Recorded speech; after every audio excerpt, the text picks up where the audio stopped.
est 20 h à Abidjan. Bonsoir à tous. Voici les titres de l'actualité de ce mercredi 28 mars. Fin de l'Africacie au Forum et satisfaction des grands patrons, des acteurs de la finance, de l'assurance et des industriels. Participation record, au total 1600 CO se sont retrouvés pendant 2 jours ici même à Abidjan. Au sujet de la sécurité alimentaire, un prêt de 43,8 milliards de francs CFA pour le développement des filières agricoles, accord de prêt signé hier en Italie entre la Côte d'Ivoire et le Fonds international de développement agricole. Dans ce 20h également, la situation du VIH en Côte d'Ivoire, 460 000 personnes touchées, une enquête lancée depuis le 10 août 2017 pour briser la chaîne de transmission. C'est l'enquête SIFIA. Comment le projet fonctionne-t-il sur le terrain? Élément de réponse aussi dans ce 20h. Et hors de nos frontières, le dirigeant nord-coréen reçu en grande pompe par le président chinois à Pékin. C'est sa première sortie à l'étranger, une visite non officielle et secrète. Voilà pour les titres. Bienvenue à tous. On commence tout de suite par les audiences du vice-président. Daniel Kablan-Duncan a reçu ce mercredi plusieurs personnalités. Ce sont plusieurs responsables de la finance et du milieu des affaires. On fait le point avec Viviane Aïmé.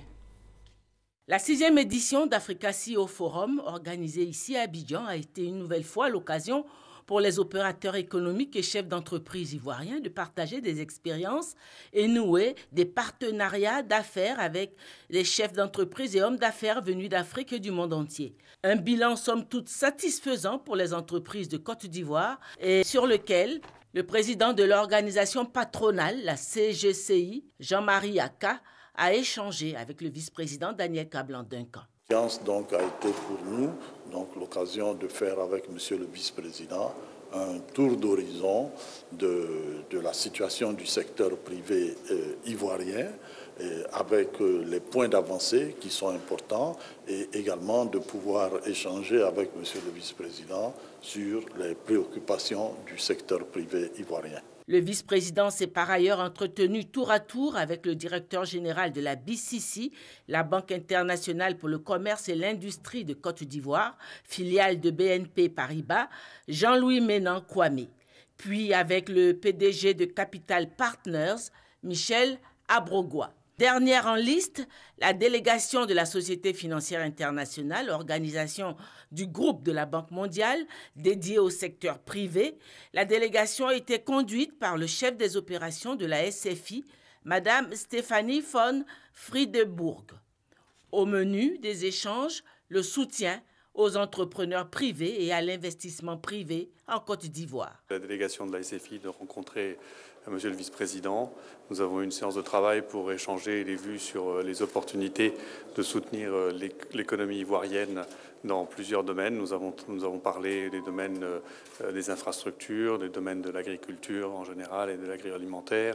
Nous avons parlé également du soutien aux petites et moyennes entreprises. Donc nous avons pu couvrir de nombreux secteurs et parler de la collaboration que nous avons ici en Côte d'Ivoire qui a conduit à de très bons résultats. 4 audiences qui témoignent des efforts du gouvernement pour améliorer les conditions de développement de l'entreprise privée en Côte d'Ivoire. Dans l'actualité ce soir également, le ministre d'État, ministre de la Défense, Ahmed Bakayoko, donne ses recettes pour l'amélioration des opérations des missions de paix dans le monde. Il a prononcé un discours sur le sujet au siège des Nations Unies à New York. Ahmed Bakayoko invite le Conseil de sécurité à doter les opérations de maintien de la paix de mandats robustes fixant des objectifs clairs et réalisables. Le compte-rendu de Michel Digré. Les missions de paix éprouvent parfois des difficultés à s'accorder sur le sens précis des restrictions imposées par les mandats et à traduire les concepts et stratégies d'ensemble en action. Face à ces préoccupations, le ministre ivoirien de la Défense, à la tribune de l'ONU, préconise. Ces mandats doivent être flexibles et séquencés pour permettre une adaptation progressive des priorités des missions aux évolutions du contexte sociopolitique et sécuritaire du pays hôte. Et le ministre Ahmed Bakayoko de partager l'expérience de la réussite de l'opération des Nations Unies en Côte d'Ivoire. En Côte d'Ivoire, On peut, à titre d'exemple, citer les étapes les plus importantes. Un accord politique préalable au déploiement de l'opération des Nations Unies. Un régime des sanctions comprenant un embargo sur les armes, les diamants et des sanctions individuelles. L'autorisation de recourir à la force pour détruire les armes lourdes. Le respect de l'accord politique et du résultat des urnes certifiées par les Nations Unies. Ces derniers actes, la certification des résultats par les Nations Unies a été déterminant pour crédibiliser le processus électoral. Le ministre Ahmed Bakayoko reconnaît cependant que toutes les opérations ne répondent toujours pas à ce schéma réussi. Certaines connaissent même de sérieux échecs ou s'éternisent. Ce sont des raisons pour lesquelles il invite le Conseil de sécurité à reconsidérer leur mode de fonctionnement à travers un projet courageux de réforme. Et ici à Abidjan, l'Africaceo Forum a pris fin ce soir. Quelques 1600 participants, grands patrons industriels, acteurs de la finance et de l'assurance se sont retrouvés pendant 2 jours pour ce qui est devenu l'un des plus grands rendez-vous du secteur privé africain. Ils sont repartis satisfaits, nous dit Noël Niayo. Champions africains, l'heure de la transformation. Sur 2 jours, des directeurs généraux ou CEO d'entreprises d'Afrique qui ont pignon sur rue ont passé au scanner cette problématique. La première satisfaction réside dans le niveau de mobilisation et sa qualité. Ce forum a réuni 1600 décideurs économiques du monde entier. Et donc encore plus que l'année dernière à Genève et plus qu'il y a 2 ans à Abidjan, c'est une preuve de l'intérêt grandissant de l'Afrique. Mieux, ces filles et fils d'Afrique ont passé au crible toutes les pistes de solutions susceptibles d'aider à la transformation de l'Afrique. Parmi celles-ci, investies dans le digital. Aujourd'hui, en Afrique, nous produisons à peu près 250 000 ingénieurs chaque année. Le chiffre comparable en Chine, c'est 2,5 millions d'ingénieurs. En Inde, c'est 1,2 million d'ingénieurs chaque année. Nous sommes encore à 250 000. Notre plus grand challenge, c'est qu'aujourd'hui, il ne s'agit pas d'aller former, avec tout le respect qu'on leur doit, toutes les spécialités dans les sciences humaines, etc. Tout ça, c'est très important. Mais aujourd'hui, on a besoin d'ingénieurs. En attendant de combler ce déficit CRIA, des conditions sont à observer. Le premier sujet, c'est de renforcer le dialogue public-privé, c'est de faire en sorte que les entreprises, le secteur privé africain soient associés beaucoup plus en amont sur les décisions qui sont prises sur les politiques publiques. Aujourd'hui, le classement moyen de l'Afrique dans le classement Doing Business de la Banque mondiale, c'est la 141e position sur 190. Ça n'a pas bougé depuis 10 ans et tant qu'on n'a pas réglé ce problème-là, à savoir que l'Afrique progresse plus vite qu'un certain nombre de ses concurrents internationaux, je ne pense pas que l'Afrique pourra avoir tous les paramètres pour son décollage. Le deuxième sujet, c'est qu'il y a des questions de politique publique comme l'éducation qui sont maintenant au cœur des enjeux. Pour qu'une entreprise puisse se développer, elle a besoin d'une main-d'œuvre qualifiée dans tous les domaines. L'Afrique ne tirerait pleinement parti de ce potentiel qu'en s'appuyant pour son développement économique sur des champions africains. Et cette notion de champion africain doit être déclinée au niveau de chaque pays. Champ d'observation de ces conditions, les 6 awards de CEO 2018. Parmi ceux-ci, l'entreprise de l'année NCA de Jean Kakou Diagou et Salam. Fin d'Africaceo Forum hier à Abidjan et loin d'ici, la Côte d'Ivoire a signé hier un accord de prêt avec le Fonds international de développement agricole pour le financement du projet d'appui de développement des filières agricoles. L'accord de financement a été signé en Italie. Il porte sur un montant total de 43,8 milliards de francs CFA. Il va contribuer à améliorer les revenus des agriculteurs de 5 régions de la Côte d'Ivoire. Le commentaire de Jean-Luc Bangbo. Ce sont plus de 32 500 ménages ruraux des régions de la Bagoué, du Poro, du Tchologo, du Hambol et du Béké qui bénéficieront de cet accord financier entre la Côte d'Ivoire et le Fonds international de développement agricole, FIDA. Des régions caractérisées par une grande incidence de la pauvreté, mais qui offrent un grand potentiel dans la production de cultures telles que le riz, les maraîchers ou la mangue. Des régions très ciblées à permettre au pays de continuer à réduire et à mettre en œuvre tous les efforts pour la réduction des inégalités entre les différentes couches sociales. Le coût total de ce programme s'élève à 43,8 milliards de francs CFA. Il vise l'amélioration des revenus des petits producteurs en les aidant à s'intégrer dans les filières correspondant à leurs produits respectifs. La mise en œuvre du PADFA va renforcer les actions prévues dans les filières concernées tout en assurant la durabilité de la sécurité alimentaire et des revenus des exploitants agricoles dans les régions bénéficiaires de ce projet. Je saisis cette opportunité, Monsieur le Président, pour réaffirmer le rôle combien essentiel du FIDA dans le développement rural en Côte d'Ivoire, vu l'impact de vos différents projets sur les populations ivoiriennes.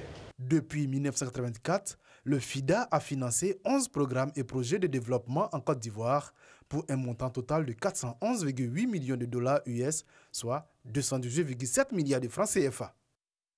Le Ghana, grand producteur de cacao, espère voir sa production de café s'accroître ces prochaines années. Pour accompagner cette vision, le gouvernement a décidé d'approvisionner gratuitement les producteurs en jeune plan. Alexis Ouedraogo. Après la chute du cours du café sur les marchés mondiaux en 1980, les agriculteurs ghanéens se sont exclusivement concentrés sur le cacao, faisant du Ghana le deuxième exportateur au monde derrière la Côte d'Ivoire. Mais début des années 2010, c'est au tour du cacao de sombrer à Wall Street. Pour tenter de pallier aux variations des cours sur le marché des matières premières, le gouvernement ghanéen décide de diversifier l'agriculture et relancer la culture du café. Quelques 2400 hectares de plantations réaménagées et des subventions sont offerts aux petits agriculteurs pour les premières semences. Afadi est planteur de café. Il a reçu 900 graines du ministère de l'Agriculture et espère dans 4 années que sa première récolte sera fructueuse.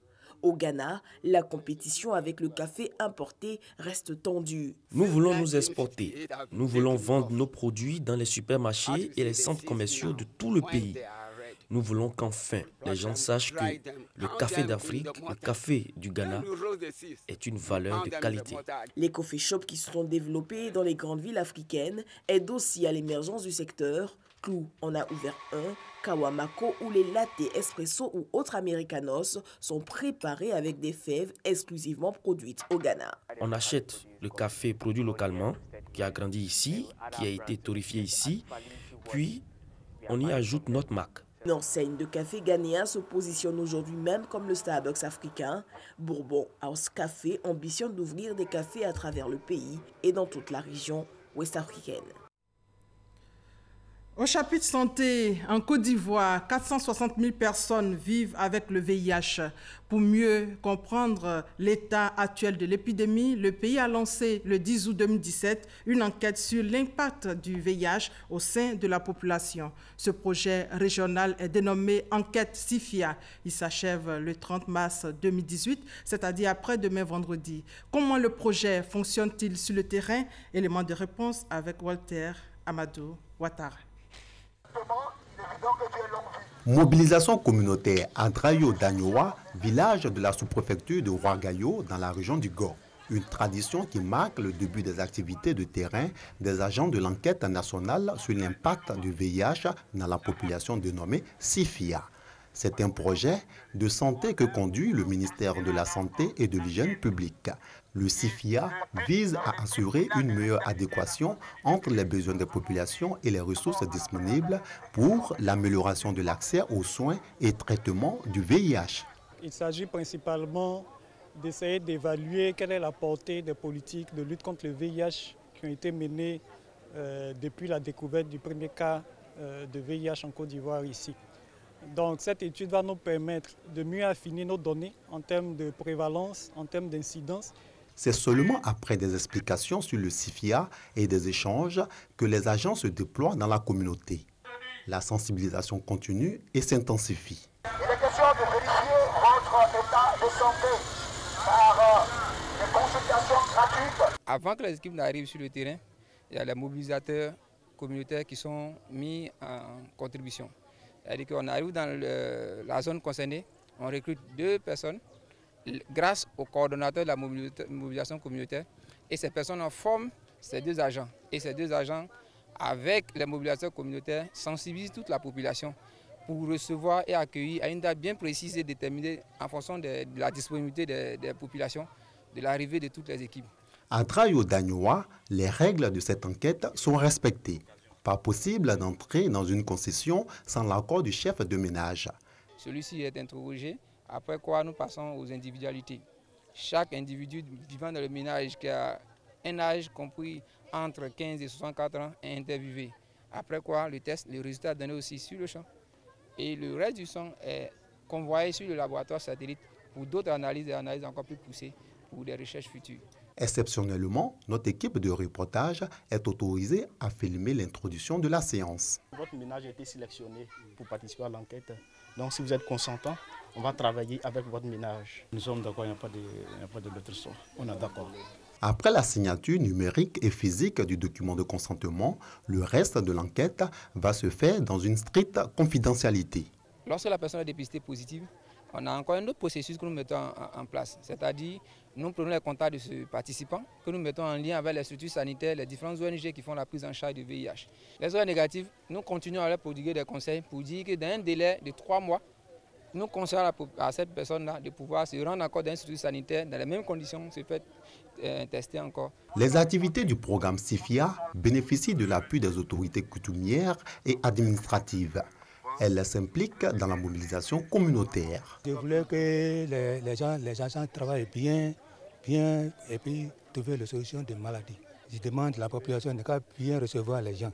Je leur ai dit d'ouvrir leurs portes et surtout d'éviter la stigmatisation parce que c'est le véritable problème. Vous voyez, j'ai fait moi-même l'effort d'être là parce que quand on ne voit pas l'autorité, on se demande est-ce que ce projet-là, il vient vraiment de là-haut. Après mon test, c'est avéré que j'étais positif. Et depuis 2008, j'ai été mis sous traitement. Jusqu'à aujourd'hui, je prends mes médicaments sans problème. Donc c'est un témoignage pour dire à mes parents qu'on peut vivre avec le VIH. Ce n'est plus un tabou aujourd'hui. Ce projet est appuyé au niveau financier par le plan d'urgence du président des États-Unis pour la lutte contre le sida, PEPFAR, et au niveau technique par l'INS, Institut national de la statistique. On a eu quelques difficultés parce qu'on devait parcourir tout le territoire national. Il y a des zones qui sont difficiles d'accès, mais on a réussi à trouver des moyens logistiques pour que les enquêteurs puissent arriver dans les ménages qui ont été sélectionnés. Les équipes devaient parcourir de longues distances pour pouvoir allier ces centres de santé-là afin de déposer les échantillons. Au niveau du staff qui a été mobilisé, on a en tout 24 équipes composées chacune de 7 personnes plus 2 chauffeurs. Donc ça nous donne plus ou moins un total de 144 personnes qui sont sur le terrain. Pour les 2 ans, c'est plus de 3 millions de dollars qu'on a reçus pour faire cette enquête au niveau pays. Débutée le 10 août 2017, la collecte des données du projet SIFIA s'achèvera le 31 mars 2018. Avant cette date, une première réunion bilan du comité de pilotage de l'enquête SIFIA a eu lieu à Abidjan. La lutte contre le VIH constitue l'une des priorités de la politique de santé du ministère de la Santé et de l'Hygiène publique. Il y a lieu de connaître le niveau d'atteinte des objectifs en matière de lutte contre le VIH-Sida. À la fin de cette étude, la Côte d'Ivoire pourra disposer d'une évaluation, je dirais, de données concernant l'impact du VIH dans la population. Environ 9000 ménages ont été visités et ont permis d'obtenir des échantillons de sang pour analyse. 21 000 individus enrôlés sur 27 000 attendus. Des résultats qui vont permettre l'atteinte des objectifs 90-90-90 en 2020 et briser la chaîne de transmission du VIH et son éradication à l'horizon 2030. En Côte d'Ivoire, 460 000 personnes sont touchées par le VIH-Sida. Ce drame à Ouangolodougou, en bref, une femme a tué ses 3 filles à l'âme blanche avant de tenter de se donner la mort. Ce sont des enfants de 8, 4 et 2 ans. La dame a été arrêtée ainsi que son époux absent au moment du drame. Ouangolodougou est une ville située au nord de la Côte d'Ivoire, dans la région du Tchologo, près de Fekessédougou. En politique, des cadres du RHDP ont rendu hommage à une pionnière du RDR, Tamini Adjoa-Louise. La secrétaire du RDR, Kandia Kamara, et Raymond Goudou-Kofi, cadre du PDCI RDA, et d'autres membres du gouvernement étaient présents à Toumoudi pour saluer les actions de la vice-présidente du RDR chargée du Bélier.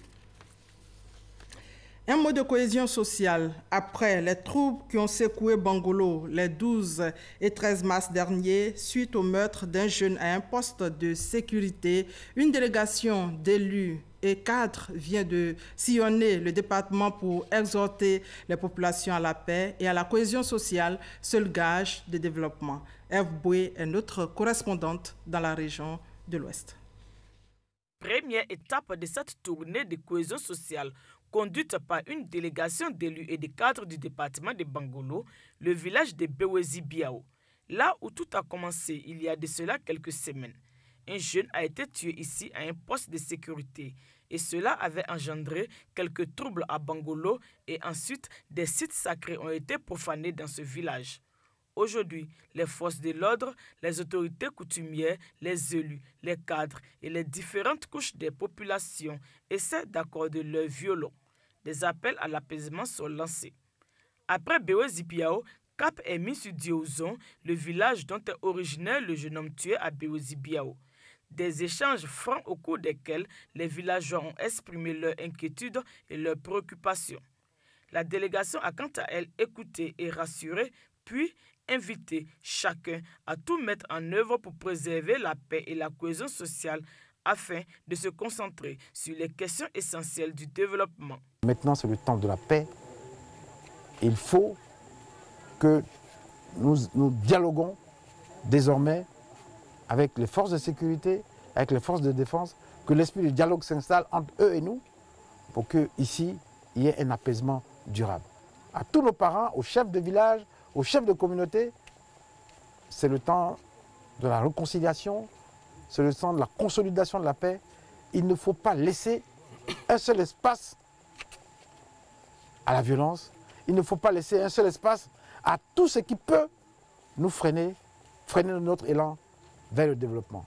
Tous sont unanimes que ces troubles enregistrés ça et là dans cette région sont de nature à mettre en péril la cohésion sociale et ainsi retarder le développement. Il faut donc que cela cesse définitivement. Toujours cohésion sociale, un inspecteur des finances de retour d'exil prône la réconciliation. Yao Kofi Bernardin, c'est son nom. Il a regagné Abidjan en juillet dernier après plusieurs années d'exil. Alexis Ouedraogo. De retour en Côte d'Ivoire, après plus de 6 années en exil au Ghana, Yao Kofi Bernardin, ancien inspecteur aux finances, se fait aujourd'hui messager de la paix et de la réconciliation. À Ayama, où il a longtemps résidé, il est revenu communier avec les populations. C'était au cours d'une messe, d'une rencontre avec les autorités municipales. Un seul mot sur ses lèvres, réconciliation. Pour le retour en paix de notre frère et de notre vivre ensemble à Ayama. Nous allons continuer de prier pour que la paix soit de mise non seulement à Ayama, mais partout en Côte d'Ivoire. Ça doit être aussi, je dirais, un exemple pour nous amener tous, à tous les niveaux que ce soit, sur ce chemin de réconciliation. Yao Kofi Bernardin, qui veut aujourd'hui représenter le visage de l'unité, invite les Ivoiriens encore en exil à regagner le pays pour que tous contribuent à bâtir la Côte d'Ivoire. Dans quelques heures seulement, Paquinou 2018. Cette année, Paquinou régional du Bélier est à sa 5e édition, une célébration prévue du 29 au 31 mars prochain. C'est à l'initiative du Conseil régional du Bélier, dans le cadre de ses activités socioculturelles et de promotion touristique de la région. Mais avant, un précolloque pour mobiliser tous les acteurs. Sephora Zegui et Cheikh Kone. Cette année, Paquinou régional du Bélier sert d'occasion de rapprochement entre les Baoulés et un peuple choisi au sein des différents groupes ethniques de Côte d'Ivoire pour célébrer la cohésion et la paix. Alliance séculaire Agni Baoulé, quelle leçon pour la consolidation de la paix en Côte d'Ivoire. C'est le thème de cette année. Il suffit que nous soyons nous-mêmes conséquents envers nous-mêmes. En regardant à notre frère Baoulé un frère, et le Baoulé regarde en nous un frère, ben, il n'y a pas de problème entre nous. Et que tous les conflits peuvent trouver un dénouement heureux. Chefs traditionnels et universitaires autour d'une table pour revisiter l'alliance entre Agni et Baoulé et déblayer les sentiers du colloque de Yamoussoukro. Au nom des régions invitées, Akaoulé exprime sa gratitude aux initiateurs et promet une forte mobilisation des fils et filles des régions qui le représentent. Notre mobilisation ce jour démontre notre ferme engagement à inonder Yamoussoukro dès jeudi, un territoire conquis, afin d'apporter notre contribution à la réussite de Pakinou du Bélier 2018. En plus du colloque qui aura lieu à la résidence de feu Félix Houphouët-Boigny, le 30 mars prochain, Augustin Thiam, représentant à Oussou Jano Kouadio, annonce de nouvelles dispositions. Sa Majesté la Reine des Baoulés elle-même sera là aussi. Et ça sera sa première sortie officielle. Il est prévu un village de Pakinou, cette fois-ci sur la place Jean-Paul II, avec des animations culturelles, avec un défilé des chefs, avec des animations même culinaires, des danses. Ce colloque qui a réuni chefs traditionnels, professeurs d'université et hommes politiques vise à faire connaître les fondements de l'alliance entre Agni et Baoulé et donner à Pakinou toute sa place dans le processus de réconciliation inclusive entre les peuples de Côte d'Ivoire. En littérature, nous allons nous intéresser à la dédicace de l'œuvre de Serge Bilé, titre de l'œuvre Boni. Grace Kando a feuilleté les pages pour vous. Journaliste à France Télévisions, Serge Bilé vient de publier un ouvrage intitulé Boni. Le titre de l'œuvre fait référence à un chef de guerre qui a marqué l'histoire du Suriname et de la Guyane au XVIIIe siècle. Ce livre de 196 pages est une fresque romancée de l'Afrique à l'Amérique dont le fil conducteur est une femme que la mémoire des hommes a oubliée, la mère de Boni. Inspiré des archives et des éléments anthropologiques, l'écrivain, à travers la vie de cette femme, plonge le lecteur au cœur du système négrier. Boni qui raconte l'histoire des descendants des esclaves Agni et Baoulé qui se retrouvent aujourd'hui en Guyane et qui ont fondé avec d'autres Africains qui viennent du Dahomey, du Togo, du Congo, de l'Angola ou encore du Cameroun ou du Ghana, qui ont fondé donc un peuple qu'on appelle les Boni. Nous devons connaître notre histoire et notre histoire ne s'arrête pas seulement aux frontières de la Côte d'Ivoire, elle s'arrête aussi, elle continue avec tous ceux qui sont partis autrefois, arrachés avec l'esclavage et qui ont perpétué quelque part dans le monde à la fois des traditions ivoiriennes et africaines. Un ouvrage qui séduit les lecteurs. Dans le cas de la recherche, c'est vraiment une innovation. Une innovation, savoir qu'un Africain, donc un Franco-Ivoirien, du nom de Serge Bilé, qui, en tant que journaliste d'investigation, qui va jusqu'à retracer l'histoire d'un samouraï noir, c'est vraiment pour nous, en tant que chercheurs, enseignants-chercheurs, un plaisir. Comment mettre ces livres à profit, le lire et le partager avec mes étudiants. Marie est de Jacquesville. Il a été appelé par le titre Le Boni de Guyane parce que lui aussi c'est un Boni. Il était très surpris de savoir que des Bonis qui sont en Guyane ayant toujours la même façon de s'exprimer, la même façon de se vêtir, la même façon de vivre. Ça l'a interpellé et absolument il m'a dit il faut aller prendre ce livre-là et puis voir comment ça se passe. Et nous on a lu et effectivement on a vu que les Bonis sont comme les Baoulés, sont comme ça, ils viennent du Ghana. Serge Bilé n'est pas à sa première publication. Il est auteur d'une vingtaine d'œuvres, dont Le Jardin secret d'Aimé Césaire, Le seul passager noir du Titanic et Si Dieu n'aimait pas les Noirs. Reportage signé Grace Kando et Issa Yeo.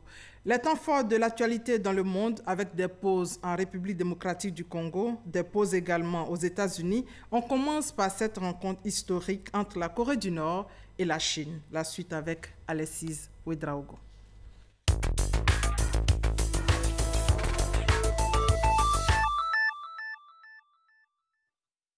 Le Conseil de sécurité des Nations Unies a adopté à l'unanimité ce mardi une résolution qui renouvelle le mandat de ces casques bleus en République démocratique du Congo. Le mandat charge la mission d'aider à la préparation des élections. Présenté par la France, le texte prolonge le mandat de la MONUSCO jusqu'en mars 2019 et souligne la nécessité de protéger les civils d'ici les élections prévues le 23 décembre prochain.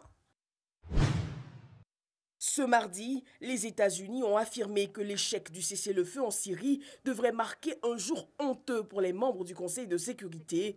Plus de 1600 civils sont morts dans la Ghouta orientale aux portes de Damas depuis l'adoption le 24 février dernier d'une résolution réclamant pourtant une trêve de 30 jours.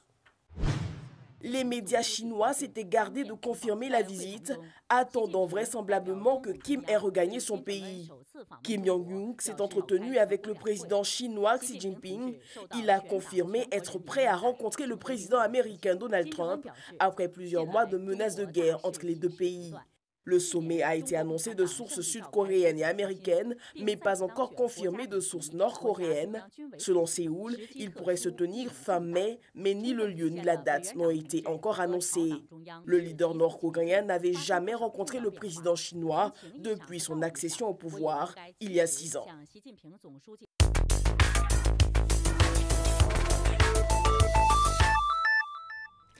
Ainsi s'achève ce 20h supervisé par Victorine Yaoyoboué et Adama Kone à la réalisation Backer. Merci de votre fidélité. On se retrouve demain. Excellente soirée à tous.